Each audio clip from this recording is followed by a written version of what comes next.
여러분 고린도전서를 보면은요. 하나님께서는 교회를 이루고 있는 성도들에게 각양의 은사를 주십니다. 어떤 사람에게는 믿음의 은사를 주시고 또 어떤 사람에게는 성령으로 병 고치는 은사를 주십니다. 또 어떤 사람에게는 기적을 행하는 은사를 주시기도 하시고 또 어떤 이에게는 예언의 은사, 또 어떤 이에게는 영 분별하는 은사 등등 각양의 은사를 주시는 모습을 봅니다. 물론 모든 은사는 하나님의 교회를 세우는 데 필요하고 또 우리가 하나님의 백성으로 살아가는 데 있어서 아주 든든한 자원이 되기도 하지만은 저는 개인적으로 우리 모두에게 공통적으로 필요한 은사가 있다고 봅니다. 저도 그렇고 여러분도 마찬가지고 반드시 가져야 할 은사가 있다고 생각하는데 그것은 바로 분별하는 은사라는 거예요. 분별할 줄 안다라는 것입니다. 저도 그렇고 여러분도 그렇고 분별할 수 있는 그러한 은사가 넘치기를 축원합니다. 그러한 지혜가 있기를 부탁드립니다. 이 시대는 참 험합니다. 온갖 옳지 않은 것들이 옳은 것과 섞여 있어서 무엇이 옳은지 무엇이 옳지 않은지를 분간해내기가 너무나도 어려운 시기를 우리는 살아가고 있어요. 사람이 사람을 신용하지 못하는 시대입니다. 그런 세대일수록 우리는 분별할 수 있는 그러한 은사를 갖고 그러한 지혜를 갖고 살아야 하지 않을까 합니다. 요즘 사회 현상을 보면 소위 프레임에 갇혔다는 생각을 많이 합니다. 어떤 사건이나 인물을 그 시대 상식이나 어떤 도덕적인 기준으로 보는 것이 아니라 특정한 틀에 갇혀서 보는 경향이 있다는 거예요. 이 사건이 상식적인가, 이 사람이 도덕적인가 이런 걸 보지 않습니다. 그걸 보는 것이 아니라 어느 편이냐, 누구 편에 서 있느냐, 혹은 어느 지역 사람이냐 이런 걸 가지고 보는 경향이 있다는 거예요. 요즘 정치 이제 국회의원 선거가 얼마 남지 않아서 그런지 그러한 뉴스들이 심심치 않게 벌어지고 있는데 한 가지를 놓고 봤을 때 이 사람의 성향이 진보 성향이냐, 보수 성향이냐, 여당을 지지하느냐, 야당을 지지하느냐 이런 거에 따라서 그 사람의 행동을 결정한다라는 거예요. 반대 진영에 있는 사람은 그 사람이 어떤 말을 하든 어떤 행동을 하든 옳지 않게 보고 같은 진영에 있는 사람은 그 사람이 아무리 잘못된 일을 행한다 하더라도 옳다라고 말하는 그러한 아주 이상한 시대를 우리는 보고 있습니다. 여러분 근데 이러한 틀 안에 갇힌 사람들의 특징은요 어떤 줄 아십니까? 자신의 목적을 위해서 자신이 옳다고 믿는 명분을 위해서 수단과 방법을 가리지 않는 성향이 많이 보인다는 거예요. 그러면서 인간의 상식과 가치를 무너뜨리기도 합니다. 이런 험한 세상, 이런 혼란한 세상을 살아갈 때 우리에게 필요한 것은 무엇입니까? 다시 말씀드리지만 분별할 줄 아는 지혜입니다. 분별할 줄 아는 지혜라는 거예요. 요즘에 유튜브 같은 걸 보시면은 알고리즘이 많이 뜹니다. 왜 알고리즘이 있냐면은 그 사람이 좋아할 만한 것을 계속 보여주면서 그 유튜브에서 떠나지 않게 하기 위한 그러한 수단으로 그렇게 알고리즘으로 계속 추천 영상이 뜨죠. 저 같은 경우는 이제 목사이기 때문에 그런 기독교 관련된 것들이 추천 영상 계속 뜹니다. 근데 그 중에 하나가 뜬 게 봤는데 뭐가 뜬 줄 아십니까? JMS 요즘에 이제 그 이단 총재가 이제 성범죄로 인해서 징역 23년 선고받지 않았습니까? 24년인가요? 아무튼 그 정도 선고받았는데 그 사람을 옹호하는 영상이 뜬 거예요. 그래가지고 무슨 얘기를 하나 봤습니다. 궁금하니까 봤어요. 보는데 참 안타깝더라고요. 너무 안타깝고 참 왜 저렇게 얘기를 하지? 라는 생각이 들었어요. 과연 저 사람들은 그 범죄하는 영상들은 도대체 보고 무슨 생각을 하는 것일까? 그 사람들의 증언은 어떻게 생각하는 것일까? 그냥 아니다라고만 말을 하는데 왜 저런 것일까? 생각을 했다라는 거예요. 근데 결국엔 그런 겁니다. 하나의 틀 안에 갇혀 있으니까는요 잘못된 걸 보지 못하는 거예요. 잘못된 틀 안에 갇혀 있으니까는 다른 것을 보지 못하는 것입니다. 자기가 있는 그곳이 문제가 있다는 것을 깨닫지 못하고 있다라는 거예요. 여러분 우리가 항상 다시 말씀드리지만은 우리는 매 순간에 내가 어떠한 틀 안에 갇혀 있는 것을 용납해서는 안 되는 겁니다. 항상 우리는 분별할 줄 알아야 돼요. 올바름이 무엇인지, 현재 일들이 무엇을 말하고 있는 것인지, 과연 이러한 생각과 이런 선택들이 하나님께서 원하시는 일인지를 우리는 매 순간 분별하고 또 생각하고 결정해야 한다는 거예요.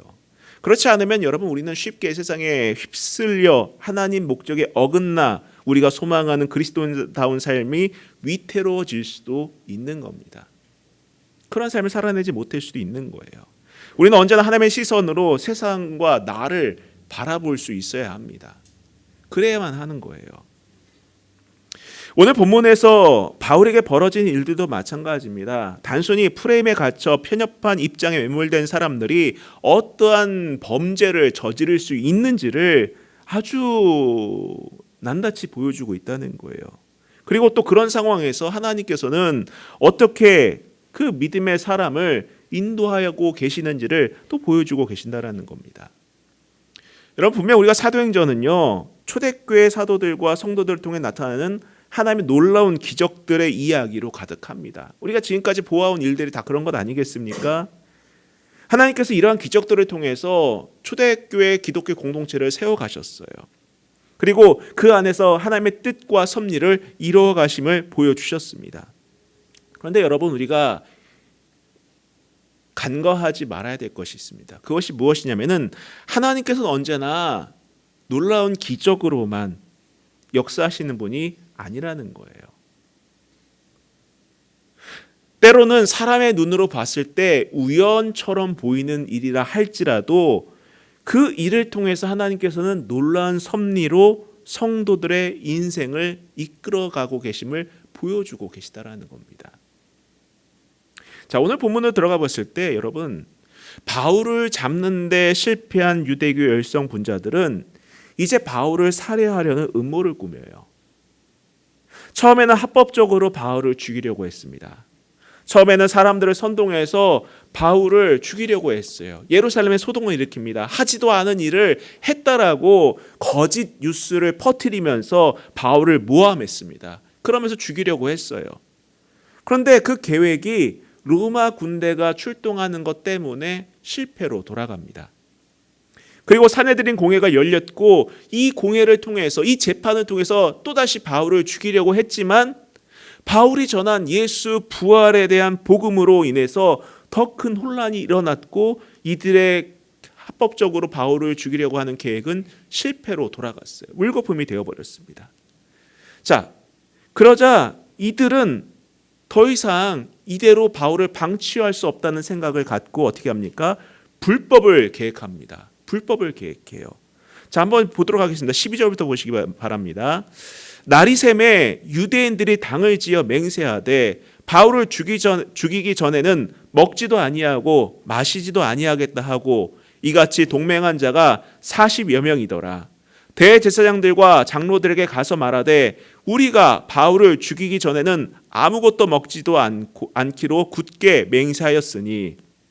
자, 바울을 아쉽게 코앞에서 놓치게 되자 유대인들 가운데 일부 열성분자들은 바울을 다시 살해할 기회를 얻고자 음모를 꾸밉니다. 여기서 당을 지어라는 표현이 등장하는데 이 원뜻은 무엇이냐면은 바로 정치적인 색채를 갖고 음모를 꾸미다라는 의미를 갖고 있는 거예요. 이렇게 바울을 죽이려는 음모를 꾸민 사람들이 모여서 이제 작당을 한 거죠. 몇 명이? 40여 명이 작당을 해서 모인 것입니다. 그리고 이들은 대제사장들과 또 장로들에게 찾아가요. 즉 산헤드린 공회로 찾아갑니다. 자신들의 행위에 대해서 도움을 요청하기 위해서, 자신의 계획을 관철시키기 위해서 공회를 찾아간다는 거예요. 근데 여러분 전에 내려오는 랍비의 문헌을 보면은요, 대제사장들과 장로들은 특히 이 산헤드린 공회는요 어떻게 하냐면은 어떤 음모에도 공조해서는 안 된다라는 그러한 규칙이 있었어요. 사실 그렇지 않습니까, 여러분? 우리나라 국회가 만약에 불법을 조장하는데 그것을 동조한다면 어느 국민이 그 국회를 신뢰할 수 있겠습니까? 똑같은 거예요. 근데 이런 것을 알면서도 어떤 일을 자행하는 것입니까? 그 공회 구성원이라고 할 수 있는 제사장과 장로들이 그 음모에 동참하고 있다는 거예요. 우리는 여기서 다시 한번 잘못된 틀에 갇혀 사는 사람들의 특징을 볼 수 있다는 거죠. 그저 보고 싶은 것만 봅니다. 듣고 싶은 것만 듣는다는 거예요. 알고 싶은 것만 안다는 것이죠. 자신에게 유리한 사람만 만난다는 것입니다. 그러다 보면은 여러분 자기 자신도 모르게 극단주의로 치닫게 되는 거예요. 제가 앞서 유튜브도 얘기했지만은 알고리즘 때문에 자기가 보고 싶은 것만 본다라는 거예요. 특정 정치 성향을 가진 사람은 그것만 뜨기 때문에 그래 내 생각이 맞아, 내 의견이 맞는 거야, 이렇게 확고하게 굳어져만 간다라는 거예요. 대화가 사라진다는 거죠.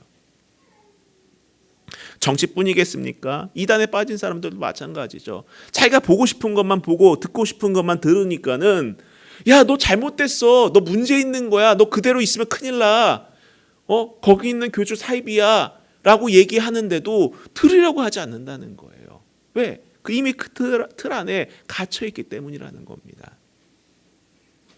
자, 그러면 무엇 때문에 이들은 바울을 죽이려고 하는 것일까요?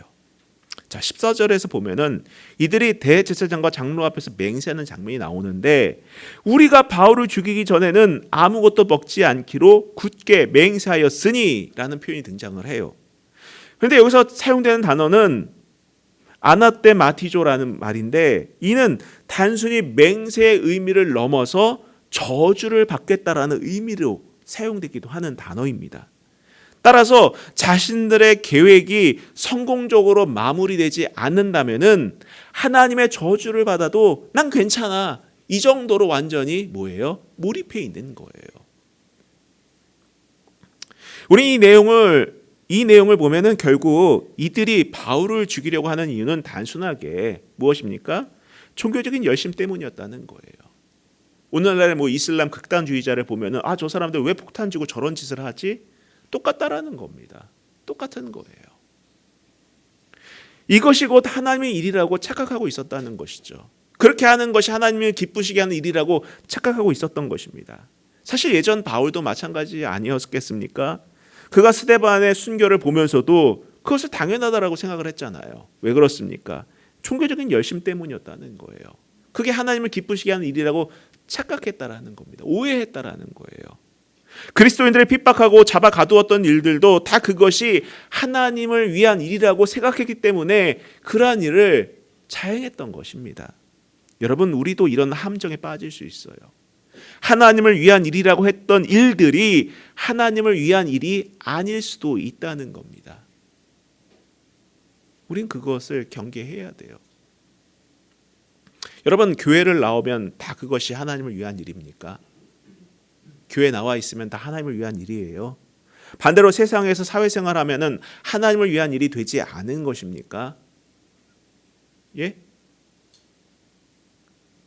잠시 후에 다룰 문제이기도 하지만은 하나님께서는요, 하나님의 계획을 실행하는데 열심히 있는 유대인들을 사용하지 않습니다. 누구를 사용하십니까? 오히려 로마 군인들을 사용하고 계세요.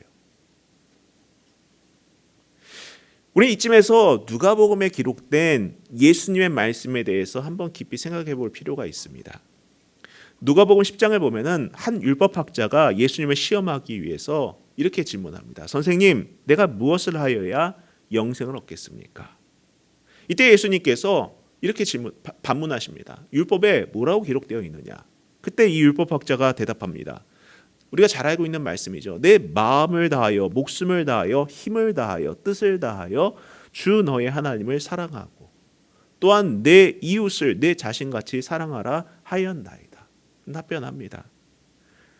그게 예수님께서 그래, 네 대답이 맞다, 그 말대로 행하라 말씀하세요.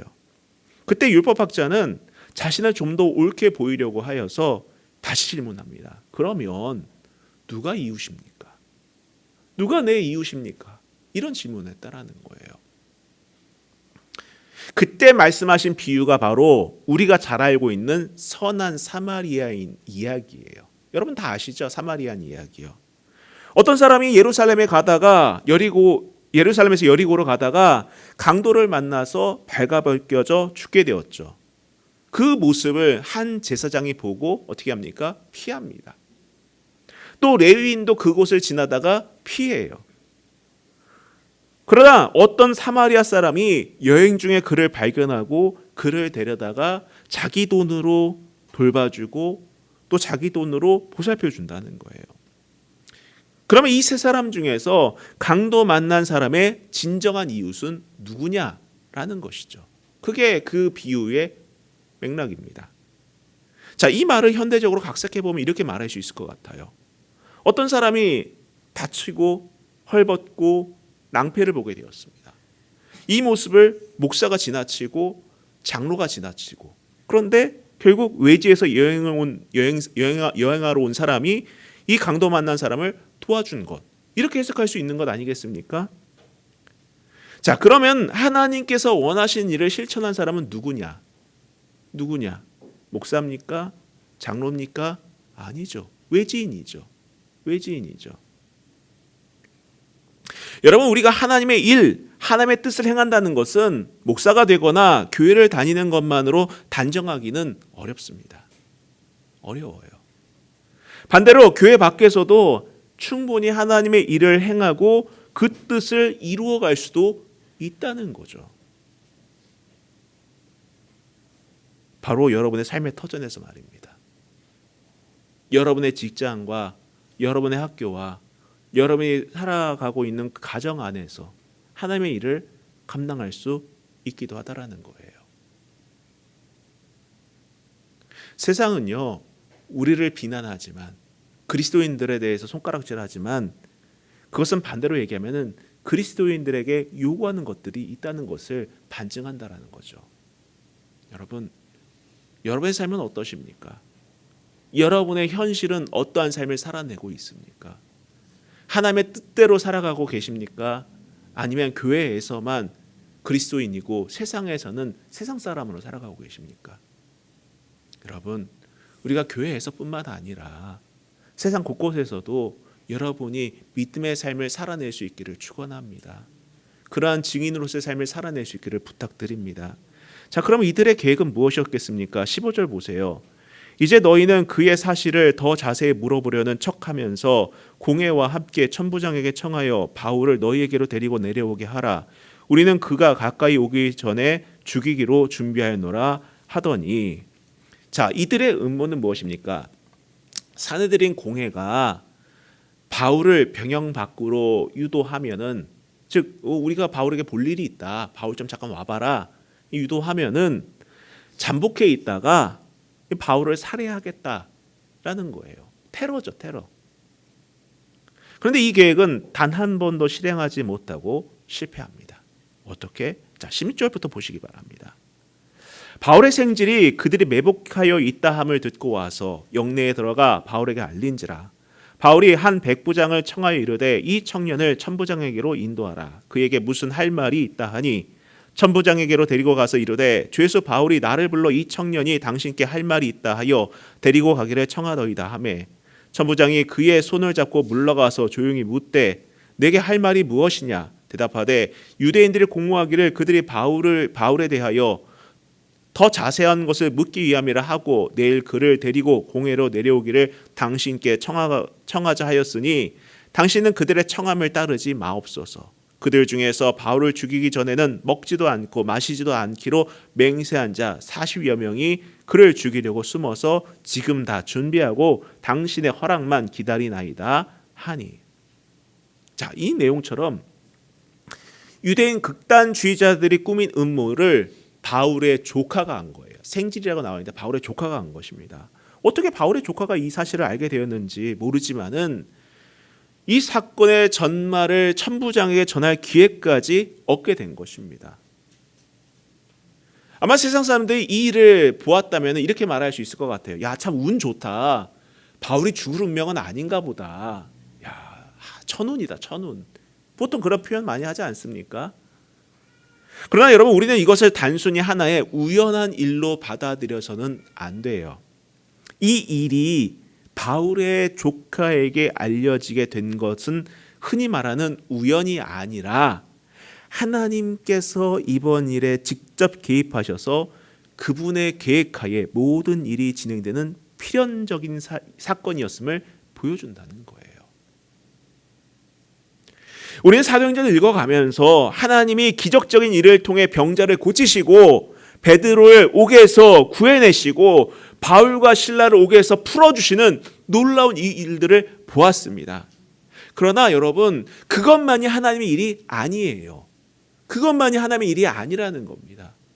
여러분, 우리가 기도할 때에 꼭 하나님, 내게도 이 옥문이 열리는 그러한 기적이 내게도 있기를 원합니다. 내 문제가 그렇게 풀리기를 원합니다. 물론 그런 기도를 할 수 있죠. 근데 그렇게만 하나님께서 일하시는 분이 아니라는 거예요.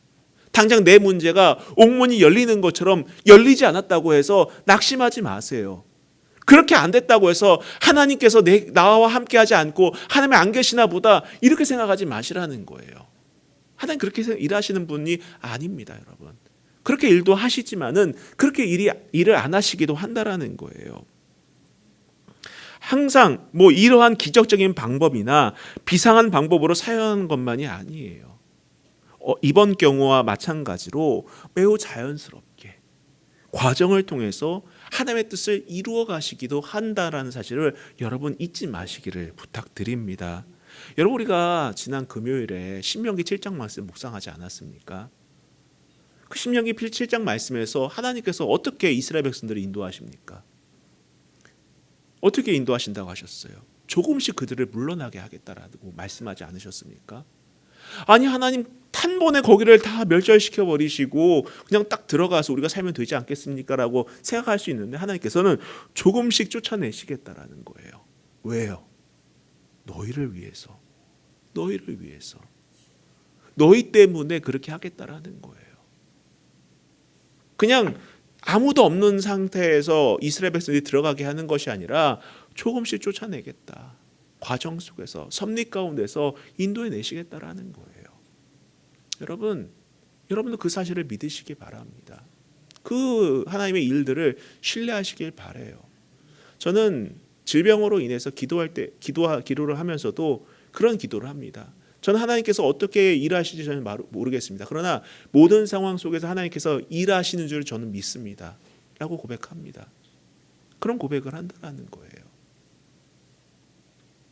우리의 질병을 한 번에 사라지게도 하시기도 하지만은 그 질병을 조금씩 줄여가시기도 한다는 거예요. 우리 그걸 알아야 된다는 것입니다.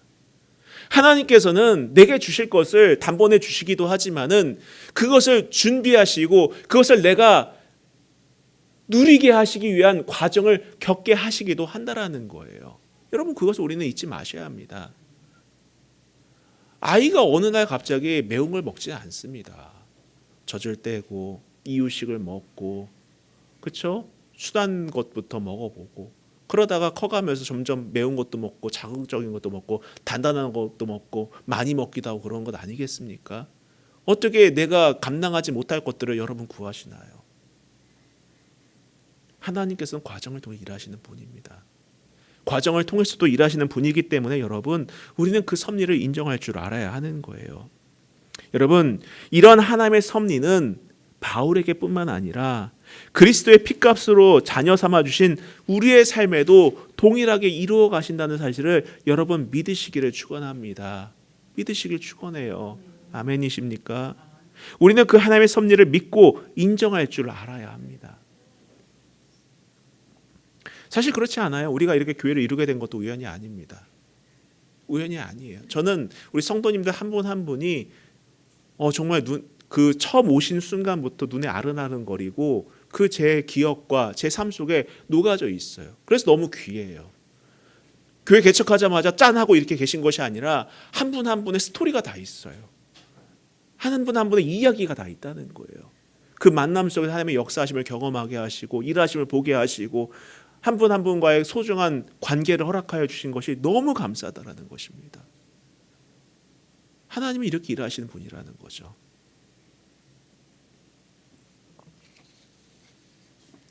자, 그러면 이 소식을 들은 천부장은 어떻게 반응을 했을까? 자, 한번 보시기 바랍니다. 22절부터 보세요. 이에 천부장이 청년을 보내며 경계하되 이 일을 내게 알렸다고 아무에게도 이르지 말라 하고 백부장 둘을 불러 이르되 밤 제3시에 가이사랴까지 갈 보병 200명과 기병 70명과 창병 200명을 준비하라 하고 또 바울을 태워 총독 벨릭스에게로 무사히 보내기 위하여 짐승을 준비하라 명하며. 여러분 아시다시피 천부장은 로마 군인입니다. 그런 그가 바울을 도와줄 명분은 없어요, 사실. 그렇게 도와줄 이유가 없습니다. 사실 오늘날도 그렇지 않습니까? 흔히 이런 말이 있습니다. 아복기포 불찰록이란 말이 있어요. 아복기포 불찰록이. 이 말이 무슨 말이냐면은 좋은 형편이나 좋은 처지에 있는 사람은 딱히 다른 사람의 사정에 관심을 기울이지 않는다는 말이에요. 그렇지 않습니까, 여러분? 배부르고 등 따신 사람이 뭐 그렇게 다른 사람의 일에 관심이 있겠습니까? 오히려 여러분, 이 천부장의 입장에서는 누구 말을 듣는 게 더 유익이에요? 산드린 공의 입장에 서는 것이 더 유익인 거예요. 같은 레벨에 있는 사람들끼리 만나고 대화하고 그들끼리 교류하고 이게 더 이익 아니겠습니까? 그러나 여러분, 천부장은 바울을 총독 벨릭스에게 이송하기 위해 군대로 하여금 바울을 호위하게 합니다. 보병 200명, 기병 70명, 창병 200명, 총 470명의 군사를 바울 한 사람을 위해서, 바울 한 사람을 지키기 위해서 사용한 거예요. 놀랍지 않습니까? 이 숫자는 당시 예루살렘에 주둔하는 군사의 절반에 해당하는 숫자였습니다. 누가 상상이나 했겠냐고요. 여러분, 이것이 하나님의 방법이라는 거예요. 이것이 하나님의 방법이라는 것입니다. 우리는 말씀을 읽어가면서 하나님께서 뭐라고 말씀하시는가 문장을 볼 것이 아니라 그 흐름과 역사 속에서 일하심을 바라보고 그 하나님을 믿고 고백할 수 있어야 하는 것입니다. 앞서 바울은 주님이 뭐라고 말씀하셨습니까? 예루살렘에서 전한 것처럼 로마에 가서도 전하여야 한다는 그 음성을 들었어요. 그런데 어떻게 로마로 가게 될지 바울은 알지 못했습니다. 너는 예루살렘에서 전한 것처럼 로마에서도 전하게 될 것이다. 근데 어떻게 할 거다라는 말을 하나님이 안 해주셨어요. 그럼 어떻게 하신다는 거지? 어떻게 이루신다는 거지? 알 수 없었는데 하나님은 어떻게 일하십니까? 하나님의 방법으로 바울을 지켜내셨고 한 발도 로마로 향해 갈 발판을 마련해 주셨던 거예요. 이게 하나님의 방법이라는 것입니다. 여러분, 여러분의 지혜를 의지하지 마세요. 여러분의 계획을 너무 신봉하지 마세요. 내 생각은 이러이러해야 되는데, 내 계획은 이러이러해야 되는데, 내 계획은 몇 날 며칠까지 이러한 일들이 이루어져야 하는데, 이건 나만의 생각이고 나만의 오만이라는 거예요. 하나님께서 주신다고 하셨는데 왜 지금까지 안 주시는 거지? 그렇게 생각하지 마세요, 여러분. 그렇게 생각하지 마세요. 여러분, 살아가다 보면은 이해하기 힘든 고난, 또 이해하기 힘든 삶의 문제를 마주할 때가 있습니다. 어려운 문제들이 있어요. 풀기 힘든 문제들이 있습니다. 내가 이걸 어떻게 해야 되지라는 그러한 고비가 있습니다. 고통이 있어요. 왜 없겠습니까? 저도 누구보다 잘 압니다. 하나님께서 왜 이런 아픔을 주시는 걸까? 왜 이런 어려움이 내게 있는 것일까? 이해하기 힘들죠. 풀어내기 힘들죠. 도무지 우리의 생각으로는 해석되지 않는 그러한 시기나 그러한 순간이 누구에게나 찾아옵니다. 누구에게나 찾아와요. 근데 여러분, 그때 우리가 해야 될 것이 무엇인지 아십니까? 내 프레임에 갇혀서 혹은 사람들의 틀에 갇혀서 내 문제나 내 고난이나 내 상황을 보는 것이 아니라, 그 상황에 맞춰 해석하려고 하는 것이 아니라 어떻게 됩니까? 하나님의 섭리를 믿고 나아가야 한다라는 거예요. 하나님께서 고치신다라고 하셨으면은 고치시는 거예요. 왜 지금 안 됐지? 이런 생각 갖지 마세요. 하나님께서 주시겠다고 하시면은 주신 거예요. 왜 지금 안 되는 거지? 이런 생각하지 말라는 거예요. 우리가 해야 될 것은 무엇입니까? 하나님의 섭리를 신뢰하고 내가 오늘 해야 할 일들을 해내는 것입니다. 내가 해야만 하는 일들, 내게 주어진 사명들을 감당해내는 거예요. 어제 일에 대해서 너무 후회하지 마시고 내일 일에 대해서 너무 근심하지 마시면서 오늘 내가 해야 할 것들을 감당하시길 바랍니다. 어떻게? 하나님의 섭리를 신뢰하면서 믿고 나아가세요.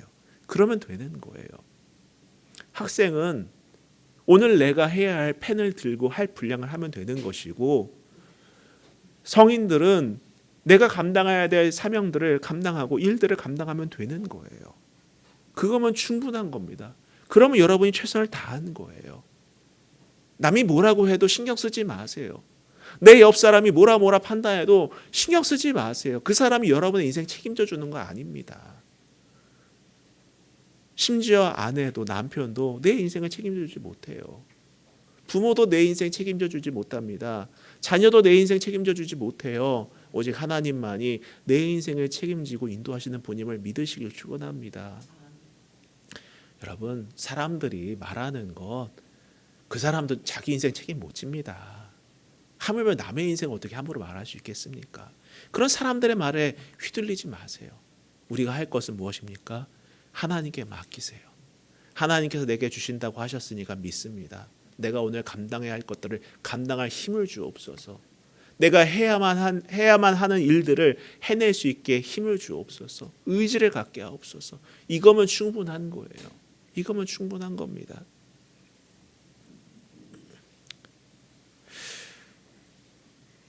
정리하겠습니다. 우리는 이 내용을 묵상하면서 다시 한번 하나님의 섭리에 대해 깊이 있게 생각해 봐야 합니다. 비단 바울에게만 이런 섭리가 작용했다라고 단정 짓지 마세요. 우리 모두는 하나님의 자녀로 부름받은 사람들입니다. 예수님께서는 우리에게 두려워 말라고 하시면서 이미 너희는 머리털까지 다 셀 정도로 귀한 존재다라고 말씀해 주셨어요. 믿으십니까? 저와 여러분은 귀한 존재예요. 너무나도 소중한 존재입니다. 저도 여러분을 볼 때 여러분이 너무 소중하고 너무 귀하고 너무 사랑스럽고 너무 아름다운데 하나님 보시기에 여러분의 모습은 오죽하겠습니까? 오죽하겠습니까? 자, 이제 우리가 하나님의 자녀로서 해야 할 일이 무엇이겠습니까? 많은 것이 아니에요. 그 하나님의 섭리를 인정하고 나의 모든 것을 맡기는 거예요. 언제까지 바꾸지 못하는 과거의 일들로 후회하고 있겠습니까? 또 언제 실제로 올지 안 올지 모르는 앞의 일들 때문에 불안해하겠습니까? 여러분, 내가 오늘 감당해야 될 것들을 감당하세요. 내가 해내야만 하는 것들에 대해서 해내세요. 그거면 충분합니다. 내 앞의 일들을 세상의 눈으로만 보시지 마시고 하나님의 관점에서 보고 하나님께 모든 것을 맡길 수 있기를 부탁드립니다. 바울 한 사람을 보시고 모든 상황과 앞으로의 일들을 하나님께 주관적으로 인도하신 것처럼 저와 여러분의 삶도 하나님께서 주목하신 인생, 주권적으로 인도하시는 그러한 삶이 될 수 있기를 주님의 이름으로 축복합니다.